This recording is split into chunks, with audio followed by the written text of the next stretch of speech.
Well, let me thank all of you for your testimony today and also for your patience. I wanted to get a sense from maybe Brooks Rubin when the Obama administration was determined to ease sanctions, if you could talk about the benchmarks that they saw. In other words, we're going to back up a little bit, and this is what we expect to see from Khartoum. And then from Mr. Abubakar? Abubakar. You know, you were describing what life is like with sanctions, and maybe you could pose some alternatives. If sanctions, you know, if we continue along the direction we are, how do we get the regime to move?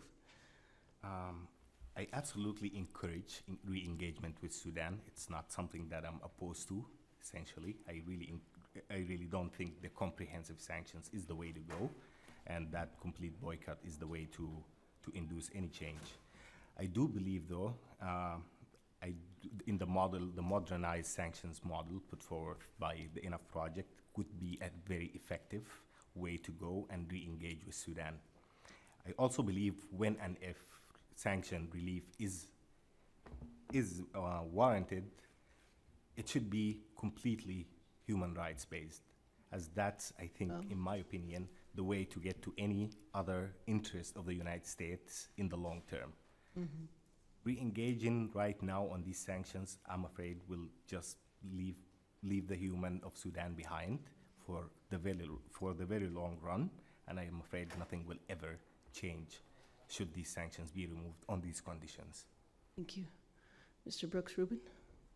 Thank you, Representative Bass. And I think that's, I mean, those are the issues that in some ways we would want to see in benchmarks for any comprehensive listing of sanctions is addressing exactly the issues that Mohammed and the other witnesses have testified to. I think the issues with the 5-track plan was that there weren't clearly established benchmarks. You had 5 tracks that were laid out, obviously on counterterrorism. That's something that is, unless the classified briefing is held that Mr. Detoni referred to for you, that's not something that anyone's going to have an insight into. As to the other tracks, the executive order says that progress needs to continue, but that's not defined. And in terms of understanding from the interagency what they're looking for, it's still an amorphous sense. So understanding what continued progress on cessation of hostilities or humanitarian access is leaves too much to the eye of the beholder. And this is a regime, and these are issues that cannot be subjectively evaluated in exchange for a much larger piece. If we had established sanctions relief that was measured, some small piece of the existing sanctions regime in exchange for some progress on these benchmarks, then there may have been a different discussion. But you ended up with limited pieces of the issues, mostly regionally focused, questionable progress on at least 2 of them in exchange for what is at least the entirety of the economic sanctions program administered by the Treasury Department. Without benchmarks, without clear steps that need to be met, it is impossible really for others to engage and really assess that well, which is, I think, why many are calling for this extension of, at least on the 5-track plan. But from our perspective, wherever that 5-track plan ends up, really what's important are the big peace human rights issues that all of us have focused on here. That needs a much different set of benchmarks and a much different set of pressures as a result. Ambassador, you have a viewpoint on this?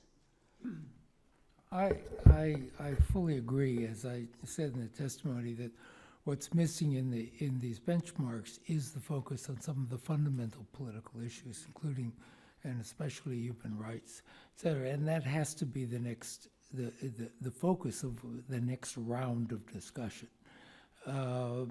Because if you just only stuck with these, they're kind of holding positions, but they're not definitive. But then one has to define what those steps are. What are the steps that you think are both feasible and meaningful? And I think there are a number in terms of political space, of stop harassing civil society and arresting people and torturing them. There's a lot you can do in that area. It doesn't still answer the question of a political dialogue that ends the fundamental problems of the outlying areas, but one can make some very specific criteria in that area that at least starts to give space. And then one has to deal with both the some of the others. So I think that is the key to the next round, but it doesn't wait until we get to July.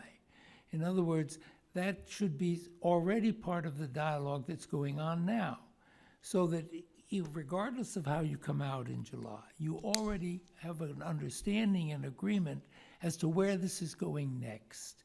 If you don't have an understanding on that by the time you get to July, you haven't accomplished a great deal. And so I think that has to start now.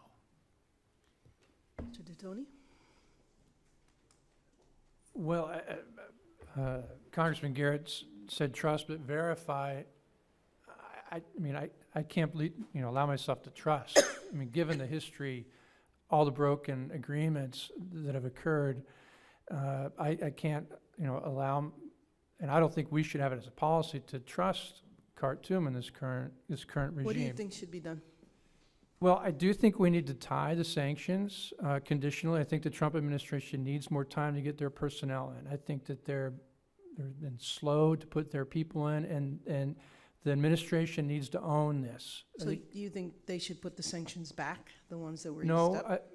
we should extend the sanctions for 180 days or even a year, because yes, they have violated almost every agreement to a degree that they've made with the CPA. They did allow the South to vote to secede. But peace, there is a semblance of peace, and there is some hope, I think, in the two areas in particular. And I think that the new administration and the Congress needs to try to give this some life. There was almost, and Ambassador Lyman could speak, there was almost an agreement on humanitarian aid. The Obama administration pushed very hard for an agreement in the two areas for the delivery of humanitarian assistance. And I think it was just too much, too late. And I think that the people who would not agree with it saw a new administration on the horizon and said, we just got to wait and see, and we'll go with the new administration. So,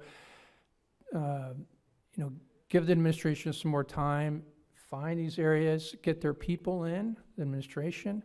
They need to own it, because it's whatever happens in the region, it's on their watch now. Mr. Brooks Rubin, I know in the Enough Project, and I think you made reference to, it's the Century, is that what it's called? And I wanted to know if you could speak about that in terms of assets that you think are offshore.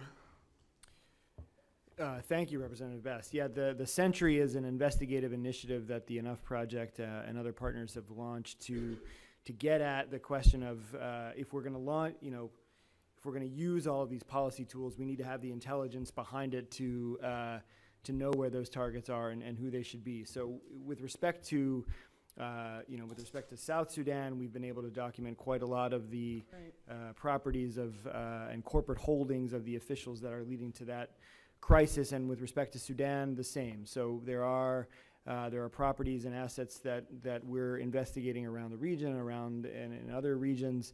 And we've looked extensively also at the banking network and trying to understand how, as I referenced in the testimony, how the government of Sudan, even during the sanctions, was able to establish banking relationships that allow that allow money to move and ultimately even move through New York through that system. So trying to understand where those banking nodes are will allow FinCEN at the Treasury Department and other financial intelligence units and banks to zero in on where that money is moving and how they can stop it. Even if the sanctions were to go away, in many cases what you're talking about are assets that are the proceeds of corruption. They are stolen from the people.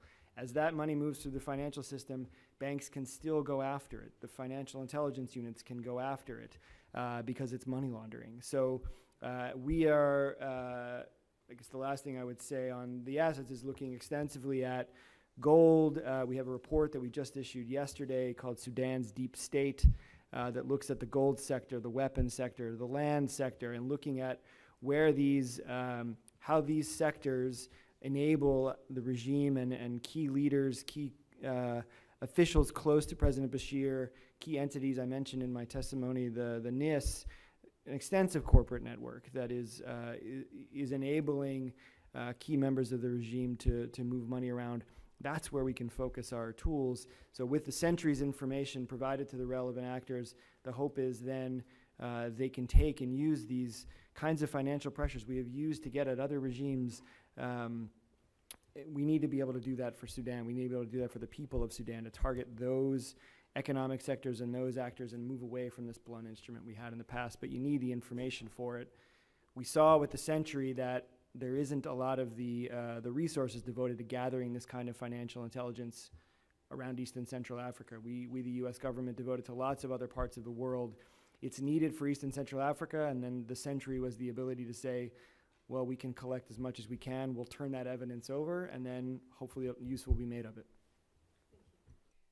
Thank you. Let me ask you a number of questions and then take the ones you would like. Mr. Brooks, Ruben, you in your testimony pointed out that Sudan has used the provisional easing of the sanctions put in place in January not to begin the necessary reforms of structural deformities of the country's economy, but instead to order fighter jets and battle tanks from its traditional arms suppliers in Russia and China. And I would have a question, do you all agree with that? If you could elaborate on that. Let me just point out that with the Iran deal, which I thought was egregiously flawed on multiple fronts, including the procurement and development of nuclear weapons and the means to deliver them in Iran, sanctions should have been allowed to stay in place far longer to get a deal that was verifiable and real, rather than allowing them minimally after 10 years to have an industrial state capacity to produce fissile material. Well, human rights were deliberately left out of that negotiation, and the same thing happened with North Korea. We had Andrew Natsios, our former USAID administrator and a man who wore many hats within previous administrations, and an expert who also heads up a North Korea human rights organization, testify. And he said there too, in North Korea, human rights were just thrown under the bus, no comments, just work on the nuclear issue. And when that didn't materialize and no progress was made, matter of fact, just the opposite, they do have nuclear capabilities now, and they're ever perfecting the means to deliver them. Human rights were unaddressed. And now we have these 5 different mutually reinforcing areas where human rights are emphasized, to put it mildly.